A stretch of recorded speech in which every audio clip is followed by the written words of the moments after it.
Hari ini aku nanya sama Abi, istiqomah itu selalu ngomong, kita harus istiqomah kepada kebenaran. Makna istiqomah sebenarnya apa, Bi?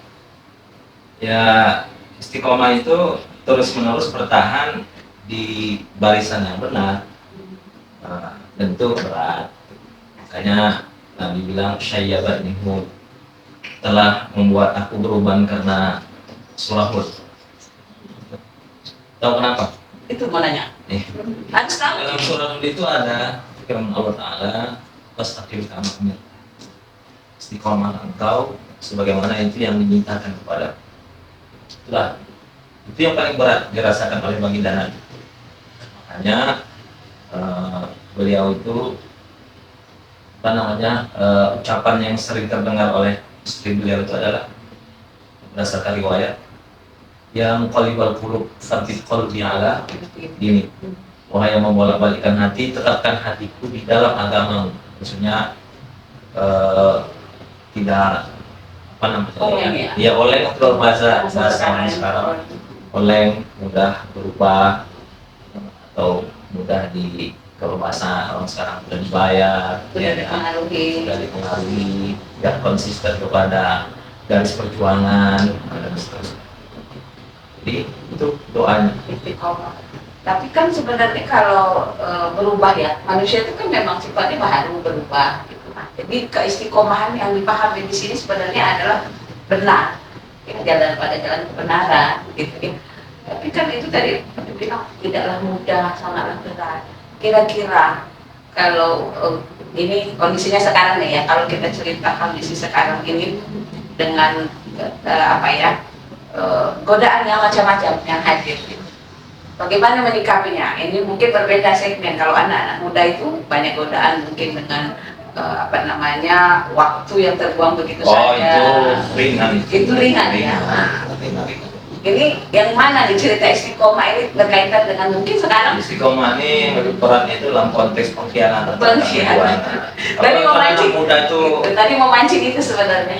Karena kan ini izin ya. Tahu kenapa orang-orang Gaza itu sekarang bisa bertahan?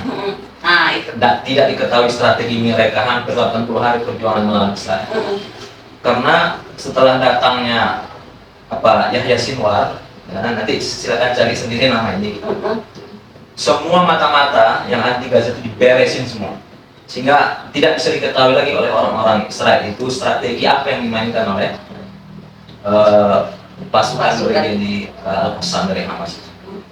Nah, itulah dia. Nah, jadi sebetulnya orang-orang yang tidak istiqomah ini paling buruk buat perjuangan, berbahaya, dan dia akan memperlambat kemenangan. Hati-hati. Makanya orang-orang yang begini disebut di dalam Islam itu sebagai orang-orang munafik. Orang-orang munafik dalam perjuangan. Iya. Pasti ada. Kalau berkaca dari Gaza, ya saudara-saudara kita sedang mengalami kondisi kejahatan perang di Gaza. Kalau konteks Indonesia sendiri, ya walaupun ini tidak bisa dipungkiri lah, cerita tentang politik pasti ada perjuangan, di dalam perjuangan pasti ada pengkhianatan, pasti akan melihat juga orang-orang yang istiqomah dalam perjuangan itu. Gimana Ci Abi melihat? Kalau Indonesia sih orangnya baik-baik ya. Orang baik-baik ya Indonesia ya. Ya mudah-mudahan. Tapi gini, yang jelas Allah mengatakan wala tarkanu ilal ladzina zalamu. Itu penting. Jangan kalian itu condong ya pada orang-orang yang zalim. Kalau condong apa? Terus benar. Harus tegak lurus. Itulah yang dimaksud dengan istiqomah itu. Makanya berat memang betul. Allah sendiri mengatakan di dalam ayat yang lain. Ya, setelah tadi kan cerita Rasul itu berdoa, tetapkan aku. Ya. Mungkin kalau di dalam epic perjuangan, tetapkan aku pada garis perjuangan yang sudah ditetapkan, tidak melenceng lagi kan gitu. Nah, kata Allah, laula an sabbatnaka laqad kita tarkan ilaihim syai'an qalil. Muhammad, kalau bukan kami sabarkan jiwamu, sabar itu artinya konsisten, tetap ya. Hampir-hampir juga engkau engkau cenderung kepada mereka walau hanya sedikit. Maknanya bahwa berat.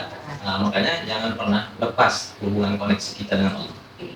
Dalam sehari itu kata Nabi itu bisa saja orang paginya beriman, sorenya sorenya juga udah goyang, besok begitu terus. Apalagi hidup di akhir zaman ini. godaan pasti Luar banyak. biasa. Jangankan pagi sampai sore. Hmm. Per detik kayaknya bisa melupakan. Bisa. Ya, tergantung Kedekatan atau circle yang ada nilai. Iya, jadi Nah, jadi apa namanya? Kalau itu terjadi, kata Allah, izan la ada punaka fal hayat wa fal mamat. Kalau kalian condong kepada orang-orang yang zalim itu, risikonya dua. Kalian akan merasakan lemahnya kehidupan dan lemahnya kematian. Apa makna dari lemahnya kehidupan itu? Terjajah terus-menerus, ya nggak bisa berubah kehidupan. Kenapa? Karena merasa kunna mustada'afina fil ardh. salah. Udah kita ini memang Ini aja, orang yang realitas lemah, lemah menderita, ya udahlah gitu. Pesimis. Nggak ada yang Apatis. nggak ada orang yang sama-sama Iya, udahlah begini-begini dalam satu aja. ikatan yang kuat. Tifal hayat, selalu terjajah, selalu digiring orang, selalu tapi apa namanya, merasa teraniaya dan seterusnya, pokoknya nestapa gitu. Dan lagi motif yang lebih berat itu adalah menghadapi kematian. Jadi jangan dirasa kita biarkan begitu saja lantas kehidupan adalah akhirat aja, pokoknya enggak juga. Akhiratnya pun nanti berat juga untuk menghadapi kematian dalam situasi-situasi yang kita dalam cerita yang kita contohkan tadi. Istiqomah. Lalu Allah katakan dan juga kalian tidak akan dapat pertolongan dari aku, kata Allah. Itulah kalau orang tidak sabar. Ya sabar. Sabar itu adalah lagu kalau nggak salah. Iya, nanti bisa dibuka di Sahabat. YouTube Al-Medan kita promosi Seribu Mujahid. Seribu Mujahid kan judul lainnya itu adalah sabar. Ya. Jadi Artinya kalau hanya tinggal satu orang kita yang sabar, aku yang Akulah. menentang. Nah, kira-kira gitu. Itu lagu itu perlu juga Perlu terus jadi banyak. penguatan. Iya, kita senandungkan. keistiqomahan selalu teguh dalam jalan kebenaran. Ya, mudah-mudahan Allah selalu memberikan kita keistiqomahan, Amin. selalu dekat, sehingga dengan dekat kepada Allah itu masukan kepada kita itu inputnya selalu yang positif. Selalu positif dan istiqomah. Ya. Insya Allah bincang sore sedikit, mudah-mudahan bisa membuat kita istiqomah, hidup yang mulia, dan kalaupun mati dalam keadaan mati syahid, membela kebenaran. Demikian, assalamualaikum warahmatullahi wabarakatuh.